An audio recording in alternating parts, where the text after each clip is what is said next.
Hello বন্ধুরা, আশা করি সকলে ভালো আছেন। ফুটন্ত গরম জলে চিকেনের গিলে দিয়ে দেখুন, অসম্ভব টেস্টি একটা রেসিপি তৈরি হয়ে যাবে। অল্প খরচের ভেতরে এত সুন্দর টেস্টি রেসিপি তৈরি হবে না, আপনারা অবাক হয়ে যাবেন আর বারবার করে এটাই বানাবেন। চলুন তাহলে বানিয়ে ফেলি। আমি এখানে গরম জল বসিয়ে দিয়েছি 1 বাটি পরিমাণ, আর তার মধ্যে দিয়ে দিলাম হাফ টেবিল চামচ লবণ, আর একটা লেবুর অর্ধেক অংশের রস আমি এর ভেতরে দিয়ে দিচ্ছি। এবারে সব কিছু খুব ভালো করে মিশিয়ে নেব। এবার 1 কেজি চিকেনের গিলে আমি এর ভেতরেই দিয়ে দিচ্ছি। গিলেগুলোকে আগে থেকে ভালো করে পরিষ্কার করে ধুয়ে রেখেছিলাম, দিয়ে দিলাম গরম জলের ভেতরে। সব কিছু খুব ভালো করে মিশিয়ে নিচ্ছি। গ্যাসের ফ্লেমটা হাইতেই রেখেছি আর একটু নাড়াচাড়া করে নিচ্ছি। আমি এটাকে 2 মিনিট মতো সেদ্ধ হতে দেব। এভাবে রান্না করবেন, তাহলে গিলের মধ্যে যে গন্ধটা থাকে একেবারেই থাকবে না। অসম্ভব টেস্টি রেসিপিটা কিন্তু তৈরি হয়ে যাবে। একটু নাড়াচাড়া করে দিচ্ছি। দেখুন 2 মিনিট হয়ে গেছে, গিলেটা সেদ্ধ হচ্ছে। আমি এটাকে জল ঝরিয়ে অন্য একটা পাত্রের ভেতর রেখে দিচ্ছি। একটা বড় সাইজের পেঁয়াজ নিয়ে নিয়েছি, পেঁয়াজের খোসাটা কেটে বাদ দিয়ে দেব। এবার পেঁয়াজটাকে আমি মোটা মোটা করে কেটে নিচ্ছি, একটু বড় বড় সাইজের করে কাটবো। খুবই সুন্দর রেসিপি আর অল্প খরচের ভিতরে কিন্তু এটা তৈরি হয়ে যাবে। দেখুন পেঁয়াজটা আমার কাটা হয়ে গেল। পেঁয়াজের পলকগুলো আমি একটু খুলে নিচ্ছি। একটু বড় বড় করে পেঁয়াজটা কেটেছি আর কি। হয়ে গেল, সরিয়ে রাখলাম। একখানা ক্যাপসিকাম নিয়ে নিয়েছি। ক্যাপসিকামটাকে আগে থেকে ধুয়ে পরিষ্কার করে নিয়েছিলাম। ক্যাপসিকামটাকেও আমি একটু বড় বড় সাইজের করে কেটে নিচ্ছি, স্কোয়ার শেপে কেটে নিলাম।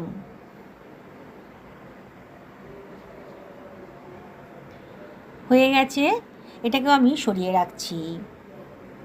আমি একটা মাঝারি সাইজের পেঁয়াজ নিয়ে নিয়েছি। এই পেঁয়াজের খোসাটাও আমি কেটে নেব।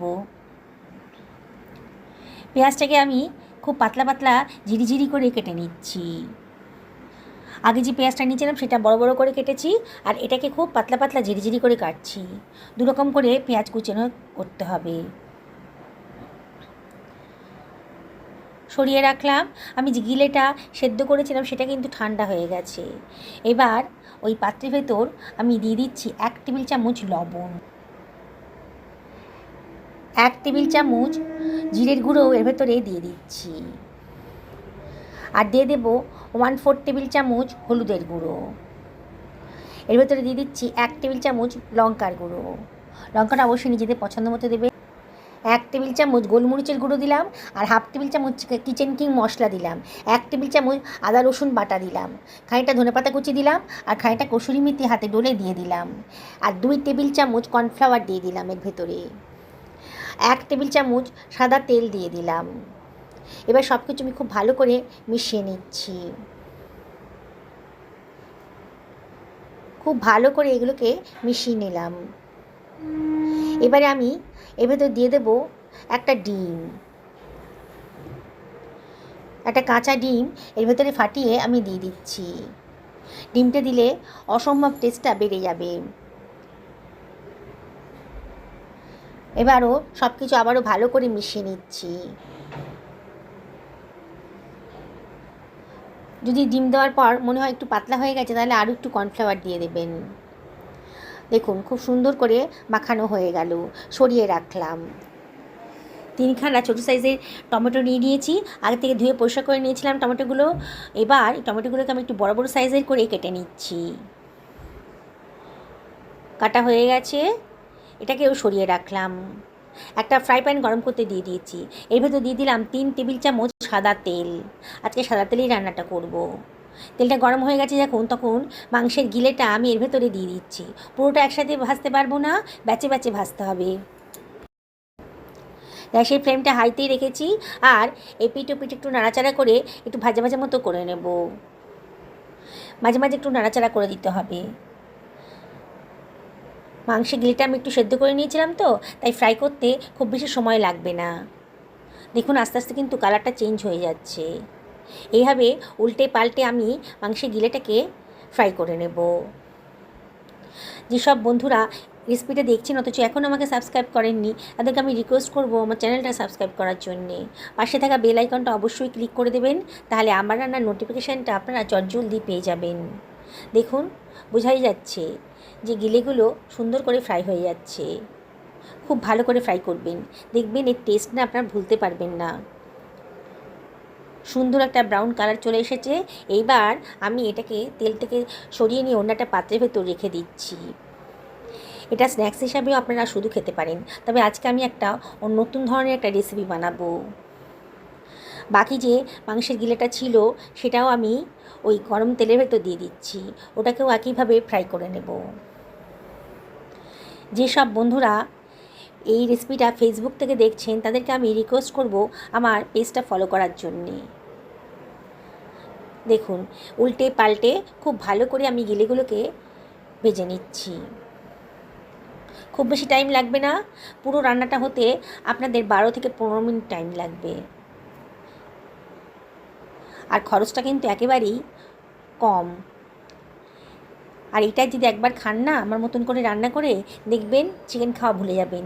আপনাদের মনে হবে এটাই নিয়ে আসি বাজার থেকে কিনে আর এটাই বানিয়ে খাই। দেখুন, সুন্দর করে ফ্রাই হয়ে গেছে, আমি এটাকে সরিয়ে রাখছি। এবার ওই তেলের ভেতরেই আমি দিয়ে দিচ্ছি কতগুলো রসুনের কুচি, একটু ফ্রাই করে নেব। আর দিয়ে দেব হাফ টেবিল চামচ মতন গোটা জিরে।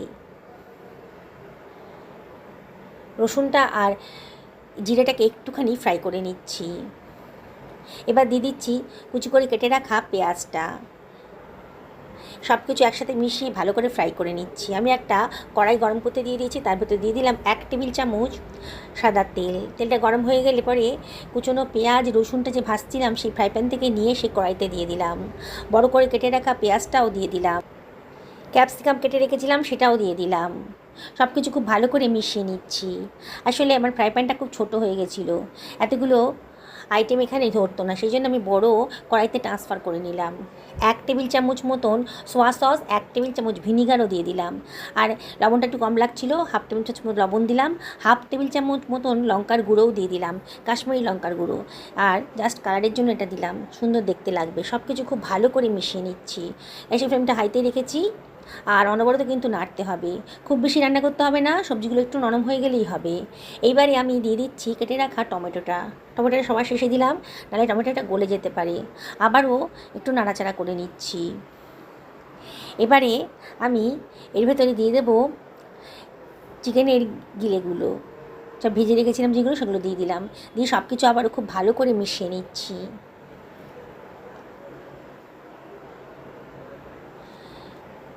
মাঝে মাঝে একটু নাড়াচাড়া করে দিতে হবে। মিনিট খানিক এইভাবে নাড়াচাড়া করে ফ্রাই করে নেব। আমি 1 বাটি জলের ভেতরে 1 টেবিল চামচ কর্নফ্লাওয়ার গুলে নিলাম। খুব ভালো করে গুলে নিতে হবে, যাতে কোনো লাম্পস না থাকে।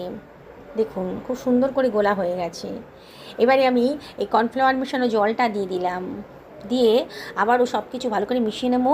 কাঁচা পাকা কতগুলো লঙ্কাও দিয়ে দিলাম। খানিকটা ধনেপাতা কুচিও এর ভেতরে দিয়ে দিলাম। দিয়ে সব কিছু আবারও খুব ভালো করে মিশিয়ে নিচ্ছি। খুব স্পিডে করতে হবে এটা, নাহলে কিন্তু সবজিগুলো যদি গলে যায় তাহলে খেতে কিন্তু ভালো লাগবে না। এবারে এর ভেতরে দিয়ে দিচ্ছি 1 টেবিল চামচ গোলমরিচের গুঁড়ো। দারুণ সুন্দর গন্ধও বেরোবে আর স্বাদটাও কিন্তু অনেক বেড়ে যাবে। এবারে এর ভেতরে দিয়ে দিচ্ছি 1 টেবিল চামচ মধু। একটু টক ঝাল মিষ্টি হলে খেতে মন্দ হয় না, সেই জন্যই মধুটা দিলাম, তবে অপশনাল, পছন্দ না হলে বাদ দিয়ে দেবেন। আর একটা লেবুর অর্ধেক অংশের রস এর ভেতরে দিয়ে দিলাম। গ্যাসের ফ্লেমটা এই সময় অফ করে দিয়েছি। দিয়ে আবারও সব কিছু খুব ভালো করে মিশিয়ে নিয়েছি। দেখুন বন্ধুরা, কালারটা দেখুন কত সুন্দর দেখতে লাগছে, কতটা লোভনীয় হয়েছে দেখুন। এবার একটা সার্ভিং প্লেটে আমি এগুলোকে সার্ভ করে দিচ্ছি। লুচি, রুটি, পরোটা, ভাত, পোলাও যার সাথেই খাবেন, এত সুন্দর টেস্টি না, মুখে লেগে থাকবে এর স্বাদ। আর যাকে খাবেন সেই কিন্তু রেসিপিটা আপনাকে জিজ্ঞেস করবে যে কেমন করে বানিয়েছেন এত সুন্দর একটা টেস্টি রেসিপি। আর এর খরচ কিন্তু একেবারেই কম। আমি বলি কি, বাজার থেকে একদিন নিয়ে আসুন চিকেনের গিলে আর বানিয়ে ফেলুন এরকম টেস্টি একটা রেসিপি। আবারও রিকোয়েস্ট করবো আপনাদেরকে, একদিন বানিয়ে খান, দেখুন কতটা সুন্দর দেখতে লাগছে। সুস্থ থাকুন, ভালো থাকুন, নমস্কার নেবেন।